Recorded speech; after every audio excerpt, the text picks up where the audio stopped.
Why this works. Mapo Tofu achieves its signature flavor profile through the interplay of spicy bean paste and fermented black beans. The heat from the doovanjang is balanced by the umami richness of the pork and the soft texture of the tofu. Sautéing the aromatics at a medium heat allows essential oils to escape, enhancing the dish's fragrance. The gentle simmering melds flavors, making the tofu absorb the sauce. The use of cornstarch thickens the sauce, creating a velvety mouthfeel that clings to the tofu. Maintaining the tofu's integrity during cooking is crucial. Blanching it first ensures it remains tender yet firm.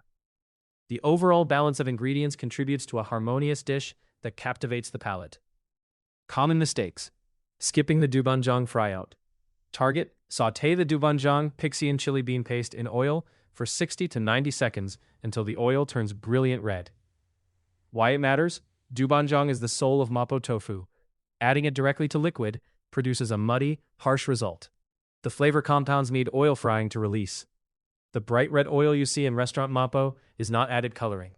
It's the doovanjang's fat-soluble pigments and aroma extracting into the oil.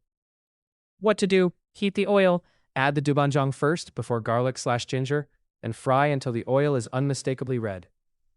Workarounds: no doovanjang, use 2 tablespoons red miso, plus 1 teaspoon Korean gochujang, plus half a teaspoon red chili flakes. Approximation, but the closest pantry hack. For non-spicy Mapo Tofu, white Mapo, substitute fermented yellow bean paste, same fryout technique applies. Skipping the Sichuan peppercorn. Target: toast whole peppercorns, then grind fresh. Use about 1 teaspoon per 400 grams tofu. Why it matters? The ma in Mapo means numbing. Sichuan peppercorn, huajiao, creates that characteristic tingle through sensual compounds. Without it, you have spicy tofu, not Mapo Tofu. Pre-ground peppercorns have already lost 70% of their aroma. What to do? Toast whole peppercorns in a dry pan for 30 seconds, grind in a mortar, add at the end. Workarounds: no Sichuan peppercorn, pink peppercorn has a similar, much milder tingle, or just accept the dish will lack its defining quality. For maximum effect, divide the peppercorn, half in the cook, half scattered at the table. Using firm tofu, silken kinugoshi, or soft momen tofu. Firm and extra firm tofu kill the dish. Why it matters? Mapo Tofu's texture is built on the contrast between the soft, almost melting tofu and the textured meat sauce. Firm tofu turns the dish into tofu cubes and chili sauce. Fine, but not Mapo. What to do? Use silken tofu for the most luxurious texture, or soft tofu for slightly more structure, easier to handle. Workarounds: if only firm tofu is available, soak it in 60 degrees Celsius salted water for 15 minutes to soften and pre-season. For dinner party serving, soft tofu holds up better. Silken can fall apart during plating. Skipping the blanch.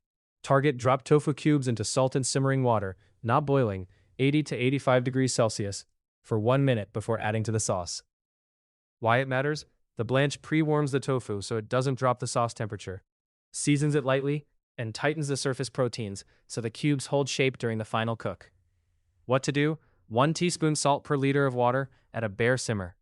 Slip cubes in with a slotted spoon, count 60 seconds. Workarounds: for more flavor, blanch in light chicken or vegetable broth instead of water. In a pinch, microwave the cubes for 60 seconds. Less elegant, but covers the warming function. Adding the cornstarch slurry too late or too thick. Target: 1 tablespoon cornstarch plus 2 tablespoons cold water. Add in 2 stages near the end. Why it matters? Mapo Tofu needs a glossy, lightly thickened sauce, not gravy.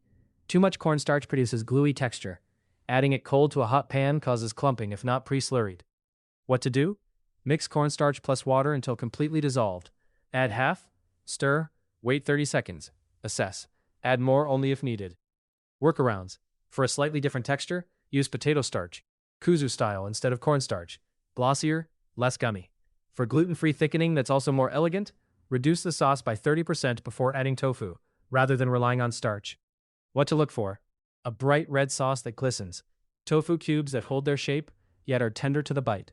A fragrant aroma of spices and sautéed ingredients. Bright green onions adding a fresh contrast. Chef's view: Mapo Tofu originates from Sichuan province, renowned for its bold flavors and numbing spices. The dish reflects the region's culinary philosophy, emphasizing the balance of heat, savory, and aromatic elements. Its popularity has transcended borders, becoming a staple in Chinese cuisine worldwide. The technique of layering flavors is crucial. Each ingredient plays a role, creating a complex yet approachable dish.